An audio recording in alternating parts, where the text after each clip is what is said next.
గతంలో ఎన్నడూ లేని విధంగా క్రిస్మస్ వేడుకలను ఘనంగా నిర్వహిస్తున్నట్లు Telangana Christian minority corporation chairman John Deepak అన్నారు. హైదరాబాద్ ట్యాంక్ బండ్ పై జరిగిన సెమీ క్రిస్మస్ వేడుకల్లో ఆయన పాల్గొని క్రిస్మస్ కేక్ ని కట్ చేశారు. ముఖ్యమంత్రి రేవంత్ రెడ్డి చొరవతో రాష్ట్రంలో ఉన్న 7,000 చర్చిలకు 33 కోట్లు రాష్ట్రంలో విడుదలయ్యాయన్నారు. క్రైస్తవుల సంక్షేమం కోసం కాంగ్రెస్ ప్రభుత్వం పనిచేస్తోందన్నారు. ఈ సందర్భంగా ట్యాంక్ బండ్ పై ఏర్పాటు చేసిన పెద్ద క్రిస్మస్ ట్రీ ముందు శాంటాక్లాస్ తో ఫోటోలు దిగేందుకు చిన్నారులు పెద్దలు పోటీపడ్డారు.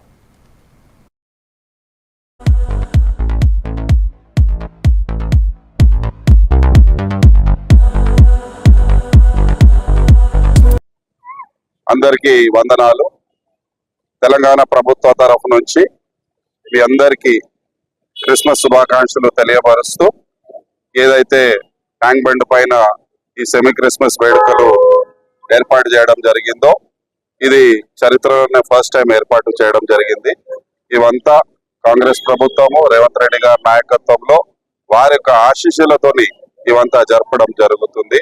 ఎన్నడూ లేనట్టు తెలంగాణ వచ్చిన తర్వాత 10 సంవత్సరాల తర్వాత ఇది ఫస్ట్ టైం క్రిస్మస్ వేడుకలు ఇంత ఘనంగా నిర్వహించుకోవడం జరుగుతుంది. ఈ సందర్భంగా మీకు మనవి చేస్తూ మీ అందరికీ క్రిస్మస్ శుభాకాంక్షలు తెలియపరుస్తూ thank you so much. God bless you.